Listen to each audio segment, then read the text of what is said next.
Sweet.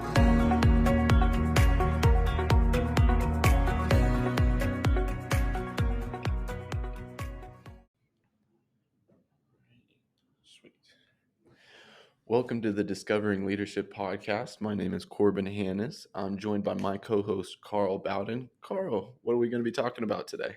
Yeah, so today we are going to be talking about goal setting. So how do we set up our environment for success? Now, before we get into the topic, the purpose of this podcast, the Discovering Leadership podcast, it's all about you. It's about instilling the foundations of leadership within you to help build your relationships, help strategize your business, and help you to become your most authentic and genuine self. So, our aim is to build a community of leaders. We want to lead leaders to multiply the effect in our communities. We want others to lead by example. So today's topic is going to be about setting up our environment for success. So some of the topics we're going to be covering is using tools that make it easy for us. And how do we continually remind ourselves of our goals? How do we minimize distractions? And how do we receive aid from others? Now, today's guest is Anita Greenwood. Anita is the founder and executive coach at Powerhouse Leaders, a Wichita-based company that provides leadership coaching and training. After university in London and business school in France, Anita successfully climbed the corporate ladder with Fortune 500 companies where she led marketing strategy for billion-dollar brands. The higher she got, the lonelier it got. And after experiencing coaching, Anita realized how pivotal it can be in setting leaders up for success in both the peaks and valleys of leadership growth. She went back to school, became a certified executive coach, and launched her company that provides mid to senior leaders and their teams the support she never had. Anita lived in London, Paris, and New York before realizing, like Dorothy, there's no place like home when she moved to Kansas in 2007.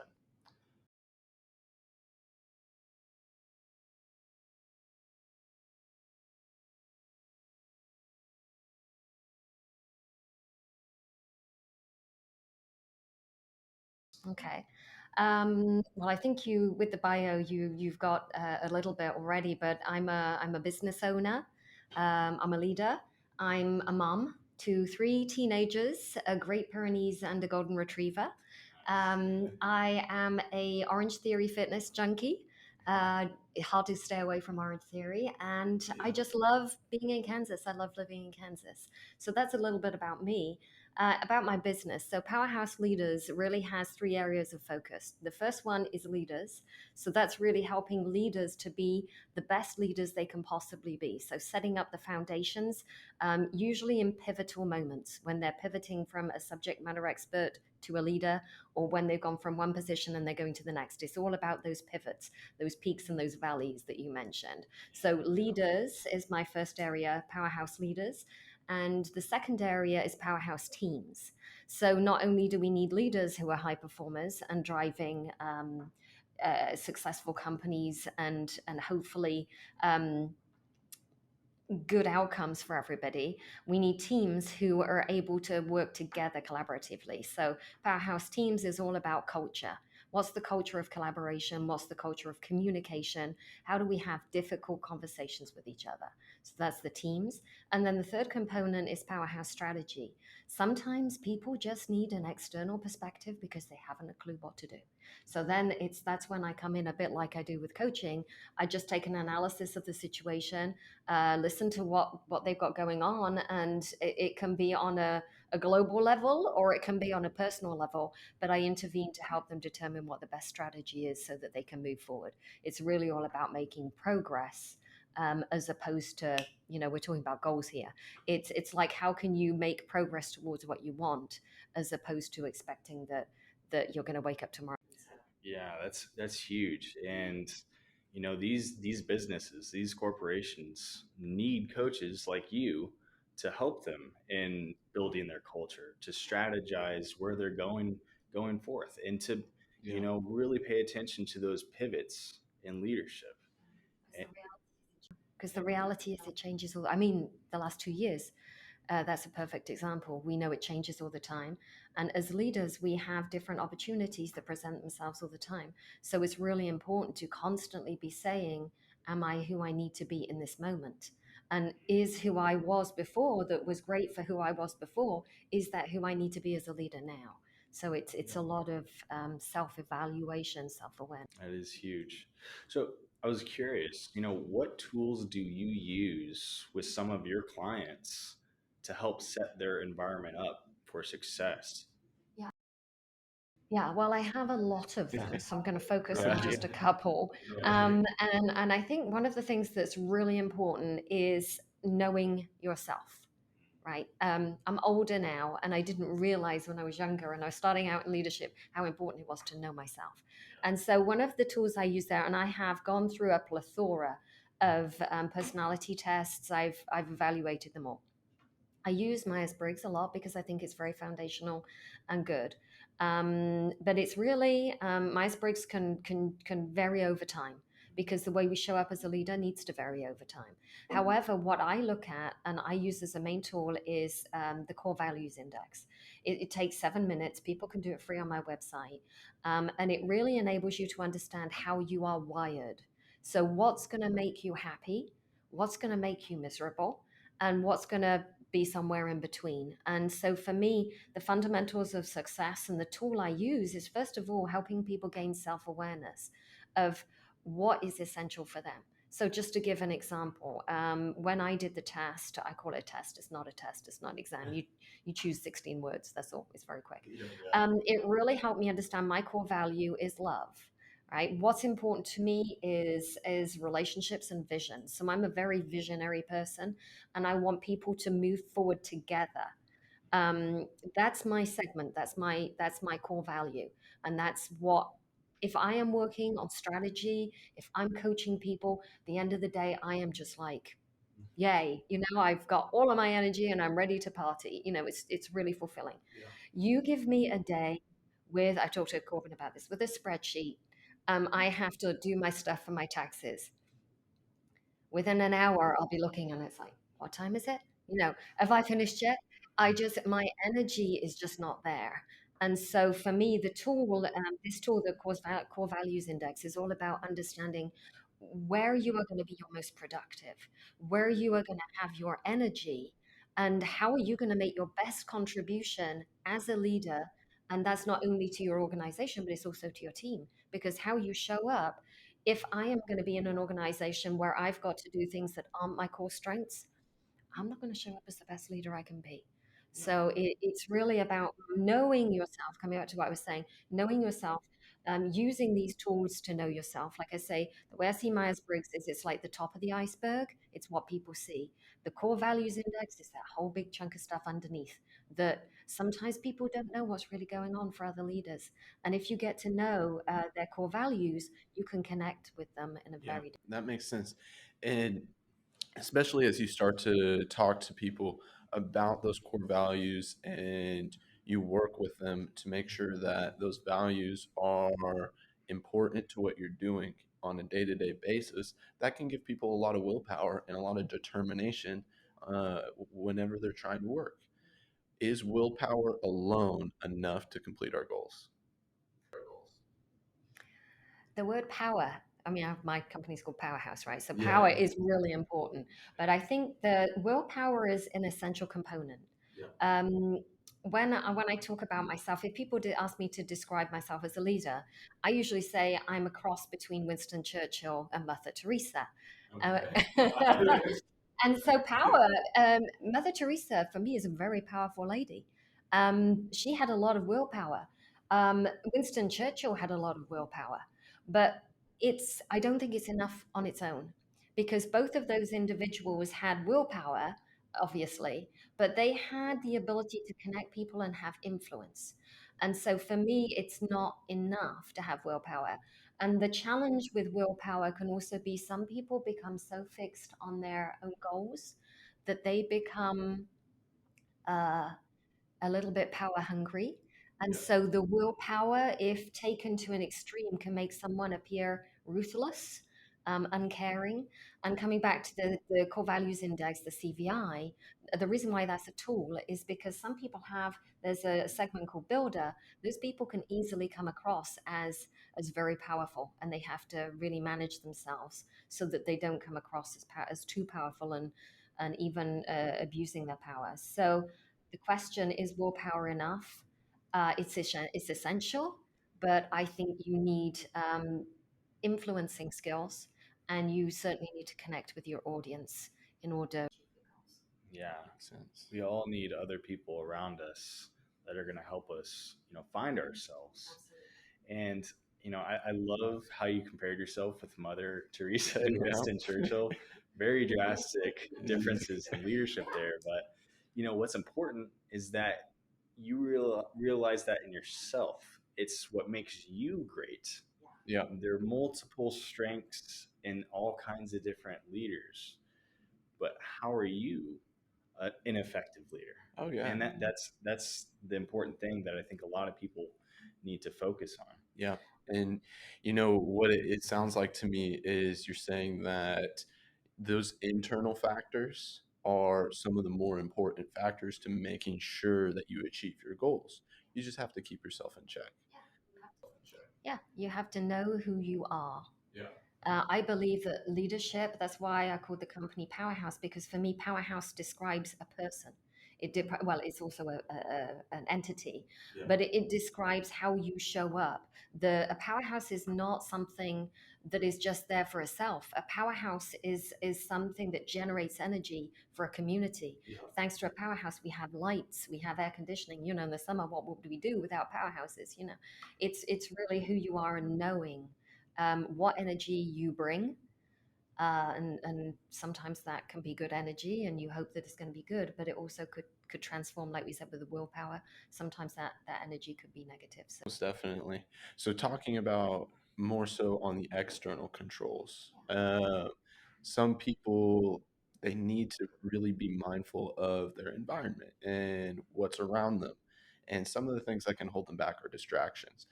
How do you help your clients minimize their distractions? well, I would say there's two types of distractions for me. There's minor distractions and major distractions. And so minor distractions, I'm not going to spend too much time on because we all have minor distractions, right?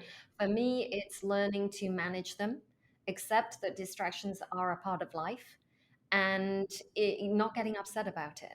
I remember when I was a young, let's say, young leader, and people would come in my office, and I think, oh gosh, I really wanted some time to finish this, whatever presentation or whatever. And I feel like it was a distraction. And then I'd say to myself, okay, Anita, if they came in, perhaps you are not managing this in the right way. Perhaps you need to put this yellow and black tape on your door to say, do not enter. That might mean that they realize it's not a good time.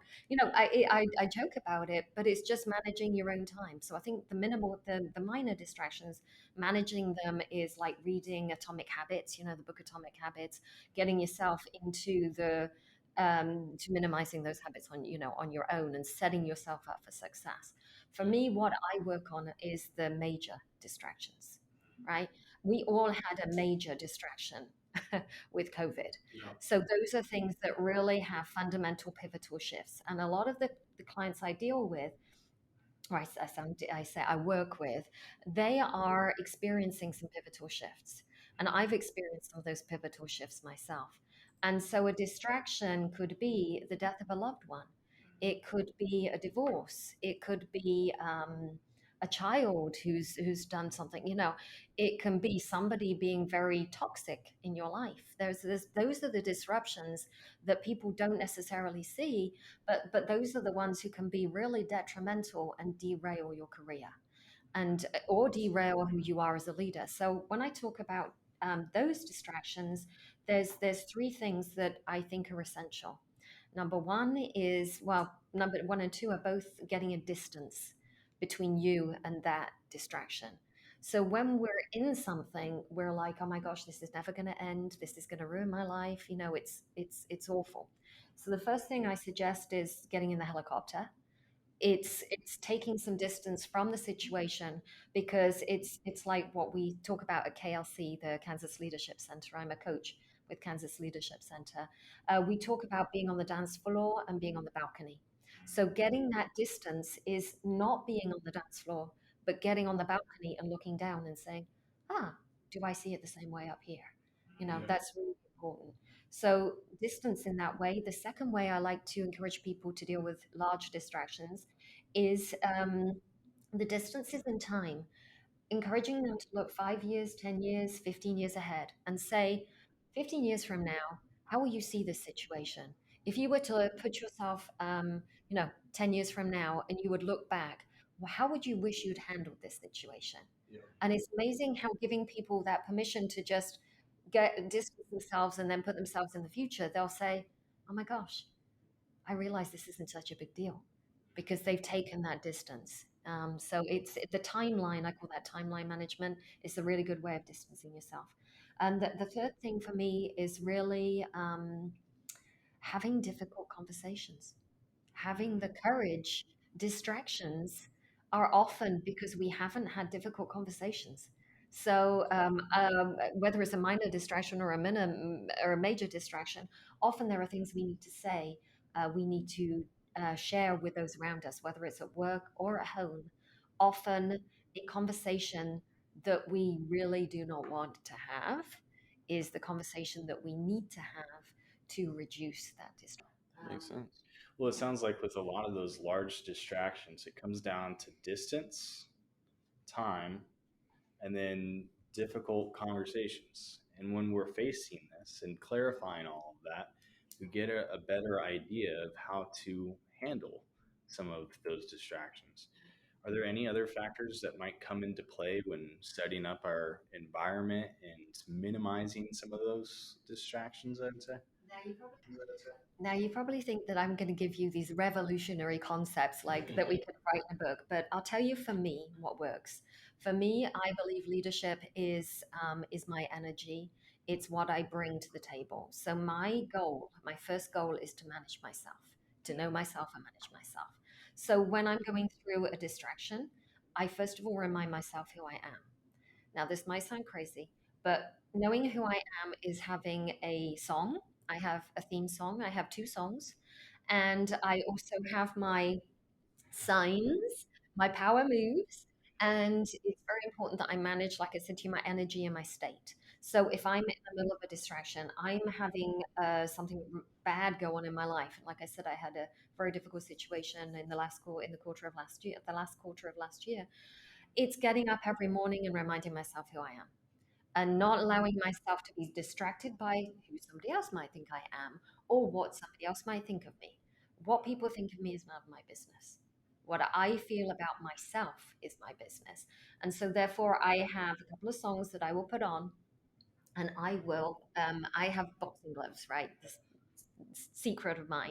I have boxing gloves, and I will either put them on and I will go to the gym and I will box a bag, because that does help me manage my state and my energy, because it gets out some of that, you know, maybe not so good energy, but it also energizes me and remembers me. Yes, I am powerful. I am a powerhouse. I'm here to serve others. And then when I'm boxing the bag, I'll put the music on in my ears and I'll have that song in my head. And whenever I start to doubt who I am, I put that back on. And so, like I say, it's not a revolutionary concept. It wouldn't sell any books, but it sets you up. And if ever you derail, you just need to have that instant, this is who you are. Remember who you are. What you said right there, remember who you are. Yeah. So the Lion King, Yes. that's one of the Yeah. core messages is remember who you are. I wrote that down in my journal just the other day. And that's been a movie that's influenced my life a lot too, but it's so crucial. We have to know who we are. And that moment of looking in the pond, I actually get like shivers thinking about it, because in my own life there have been moments of where I have had quite severe derailing moments in my career and in my life. And each time, and that's why I coach people around this a lot. It's you have to come back to who you are. You have to remember whose you are. And I believe I'm a child of God, and I always remember who I am first and foremost, and what my mission is. And what I do is secondary to. And when you're talking about that, I just feel like a burning fire within me, but I feel it within you too, because you just have this very deep core understanding of who you are, what you're about, how you lead effectively. One thing that you said earlier, you know, one of your core values is moving forward together. And when I think of leadership, that's exactly what it is. It is moving forward, creating influence with unity Yes. to help others. And that is so crucial, and it's very encouraging to hear you say that. Oh yeah. And as you were speaking about getting into that internal environment where you put on the boxing gloves and you go hit the bag and you got the music playing in your ears, it reminds me of how I remember who I am. It's like I talk all the time about me playing ice hockey. I love ice hockey so much. Growing up playing it, it's a great passion of mine. And now whenever I go back, I get on the ice, I'm able to feel my skates on the ice, able to feel the puck on my stick, play around with, say, some friends, my dad, family members, whoever it might be. It reminds me I'm a hockey player. This is me. You know, that Me. that resonates with me deeply, because once with my kids, with my family, we drove down to Galveston, Texas, and on the way we stopped at Galleria, which is this lovely shopping mall in Dallas, and I hadn't ice skated for like forever. And so we saw this ice skating rink, and then the kids wanted to ice skate, and I don't know how much it was, like $8 a person or something like that. You Yeah. had to hire the skates. And so they went around the ice skating rink like, I don't know, 2, 3 times. They fell over and they're like, oh, we don't want to do this anymore. And it just so happens that my children are getting older and their feet are the same size as mine. So one of them, I just said, okay, give me the skates. And and they're looking at me as if to say, well, mums don't do this kind of stuff. I got out there and I started going around, and within just within 2 laps, I That just muscle was memory like, came back, and today you're like, I'm not a mom. I'm like me. You know what I mean? I was like, you have to be a mom. You have to be all those things you are in life. And when I was on those ice skates and I was on that ring, I was just like that teenager who was having fun. So that's why it's so important. It's energy management. A leader must manage their energy, because you were talking about people. Otherwise, what's the energy that you're passing on to your team? yeah, And you've got to be contagious, not in a negative way. You've got to have, every time something happens and it's hard for a team, and there's a lot of teams who are going through tough times now, like supply chain issues. Every client of mine is having supply chain issues. Some of them don't even know if they're going to have product for a while. It's tough times. It's hard conversations. They have to manage their energy collectively so that they have the courage to fight another day. Really. So the boxing gloves there, everybody. that makes You know, sense. And it's like you have to keep, as you're saying, you got to keep reminding yourself. You got to remember who you are. And for me, playing ice hockey might be like a physical reminder. For you, uh, getting in there and hitting the bag is a physical reminder. Are there any reminders that you give to your clients, whether they're physical, maybe they're verbal or visual reminders? So what I do is every client, when I start working with them, we create. Like I said, I work on vision. For every person, we create the vision of the leader that they want to be. So it's the person they want to be, as a leader. And so that's an image that's not only a visual, but it has adjectives related to it. So all sorts over my time as a coach, 7 years, I've seen all sorts of visuals. But it's one, often we have a captain of a ship, or, a warrior queen, or I had one guy who had Colin Powell. That was his image of the leader he wanted to be. So they take that image, we have these adjectives, and then I encourage them to put that on their desk somewhere, up on the computer where it's not going to disturb their visual, visibility. I also encourage them to put it where they clean their teeth, because ideally, if they have been raised right, they will clean their teeth twice a day. So they will have it twice a day, and they will look at that image, and that will remind them, or again, remind them who they are and who they want to be. Because for me, it's that powerful, this is who I am, but this is, I'm not done yet. I'm work in progress. We're a work in progress.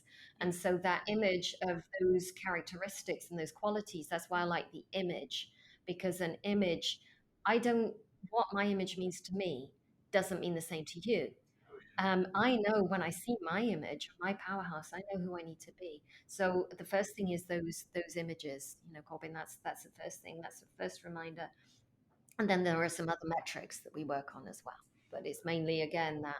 That makes sense. Yeah. So after we know who we truly are, what we're meant for, how we lead, and we have our environment getting set up, in the right way, we have these physical reminders, we have these visual, maybe verbal reminders.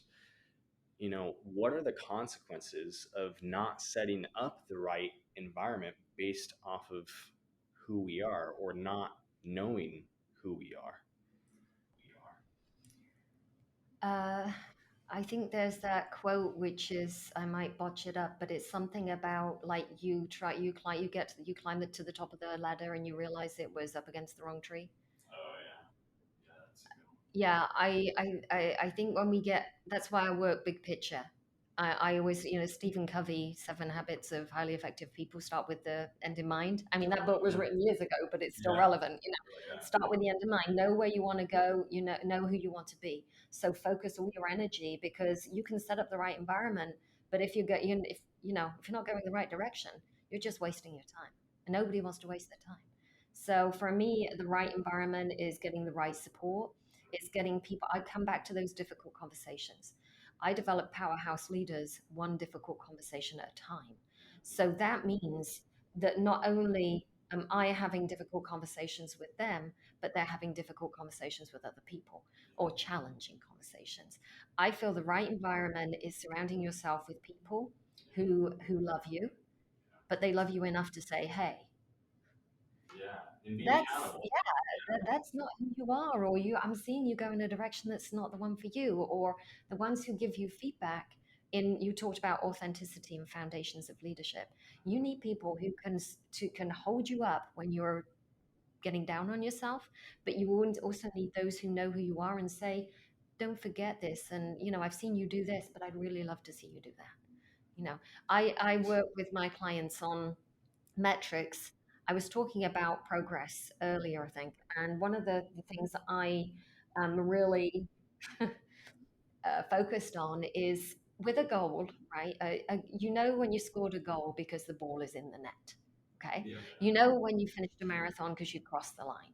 So, but careers aren't like that.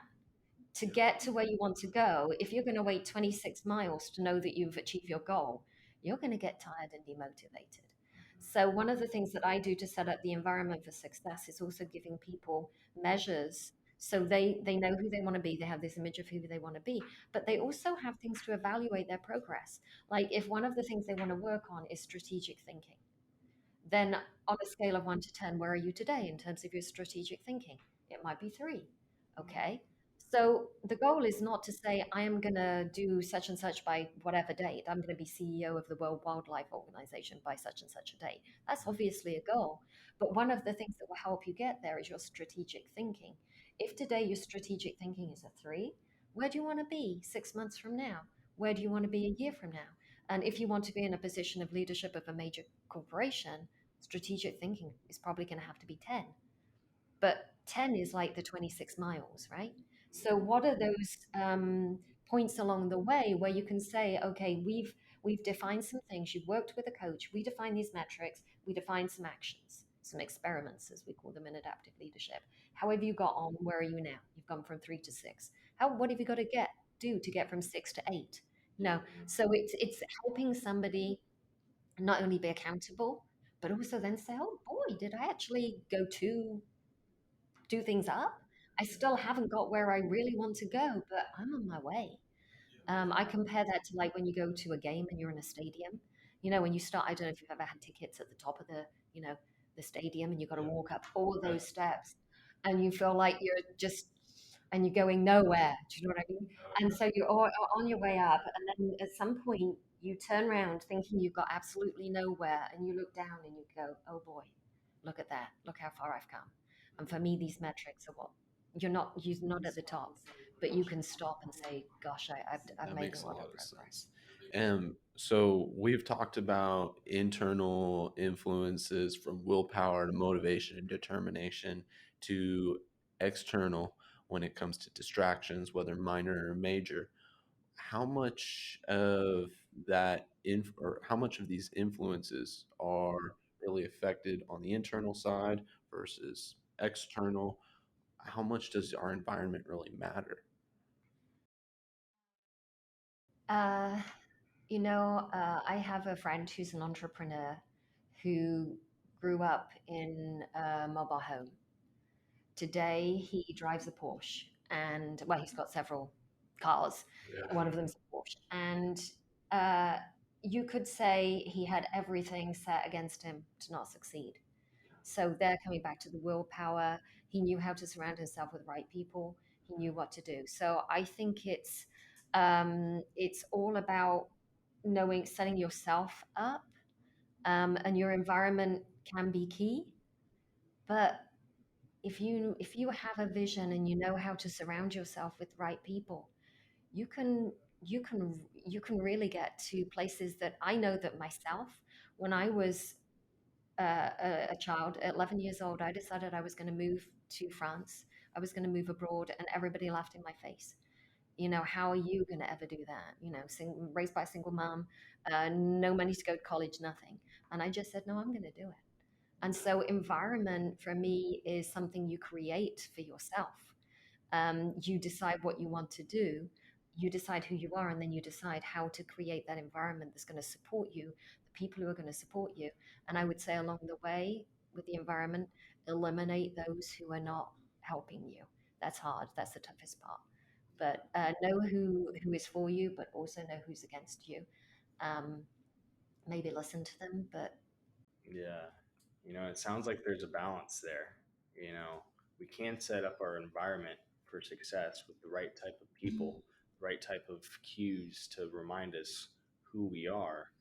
But, you know, even if we're in a bad situation, we can have the willpower or the mindset that we can develop in ourselves to get us out to where we want to be.